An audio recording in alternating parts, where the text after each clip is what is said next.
자, 여기 한 회사에서 야심차게 프로모션을 준비하고 있습니다. 그리고 이 프로젝트를 전적으로 맡은 사람이 있어요. 근데 그 프로모션 당일에 아주 심각한 사고가 발생해요. 진짜로 사망자도 나오는 그런 사고 말이에요. 물론 회사에선 아우 이 패급 새끼 당장 꺼져! 바로 해고를 시켜버리죠. 그리고 다음날 이 분야 최고의 전문가를 모셔오는데 어라? 어제 해고당한 걔네? 소설도 이렇게 썼다간 개연성 개나 줘버렸다고 욕처먹을 것 같은데 놀랍게도 이게 실제로 일어난 사건입니다. 때는 1880년대 미국 본격적인 서부 개척 시대입니다. 이 시기를 다룬 영화나 만화를 보면 공통적으로 이런 게 나오죠. 졸라게 멋있는 모자와 부츠에 잘 빠진 말 타고 마무리로 리볼버 탁.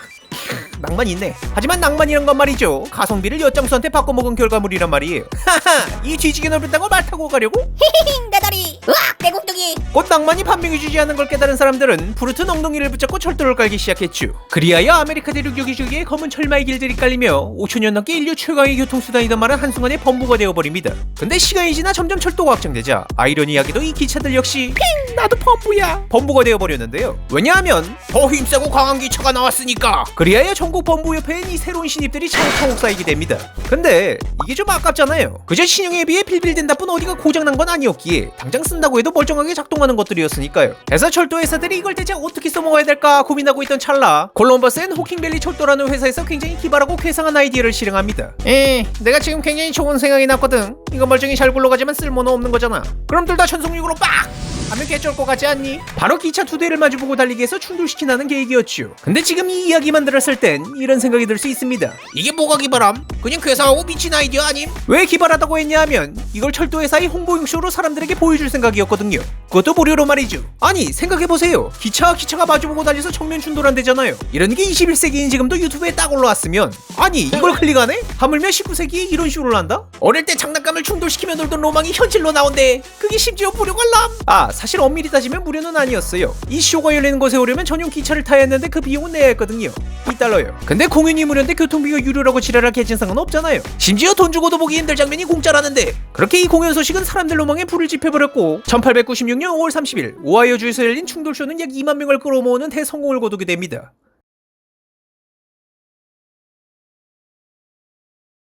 한편 이 소식을 유심히 듣고 있던 사람이 있었어요. 이 사람은 미주리 캔자스 텍사스 철도회사 속칭 KT 직원인 윌리엄 조지 크러쉬였죠. 뭐 당시 철도회사들 사정은 다 비슷했기에 이쪽도 구형기관차 처리에 대해 고민을 하고 있었거든요. 근데 저 생각지도 못했던 기발한 쇼의 성공을 보더니 이야 저걸 아예 각 잡고 크게 벌리면 사람들이 더 많이 오겠지? 대가리에서 행복회로가 돌아가기 시작했죠. 해서 크러쉬는 상부의 일을 보고했고 그 결과 전적으로 이 프로젝트를 맡게 됩니다. 그 쇼의 준비는 매우 성대하게 진행되었습니다. 공연이 열리는 지역에 두 개의 우물이 뚫렸고 서커스 텐트가 세워졌으며 거대한 관중석과 스피커, 기자들을 위한 전용 좌석에 두 개의 전신구까지 세워졌죠. 각종 먹거리와 게임, 기념품, 작은 전시회 등을 위한 가판대들도 여러 들어섰습니다. 그야말로 초대형 이벤트가 개최된 거예요. 물론 메인쇼 역시 만만히 준비를 하였습니다. 혹시라도 있을 열차의 폭주를 대비해 아예 전용 선로를 새로 건설하였고 엔지니어들을 모아 예상 충돌 지연 및 위험 상황에 대한 시뮬레이션을 돌렸죠. 전기기관 보일러의 폭발 가능성을 점검하고 열차들을 연결하는 커플러가 떨어질 걸 대비해 사슬로 연결하였으며 관중들 역시 180m 떨어진 곳으로 제한하여 안전거리를 만들었어요. 특히 엔지니어들이 보일러 점검 결과 파열에 잘 견디도록 설계되었기에 매우 빠른 속도로 충돌한다 해도 폭발할 가능성이 없다고 장담하였습니다.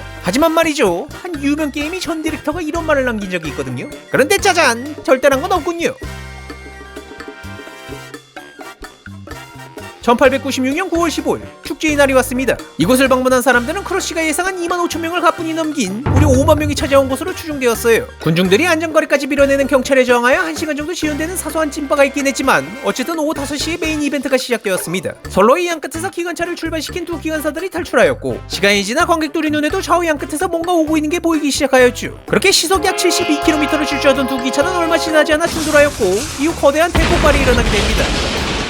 에? 잠깐! 폭발? 회사의 엔지니어들이 폭발할 리 없다고 장담하던 그 보일러가 그것도 두 개 모두 충돌하자마자 동시에 폭발해버린 겁니다.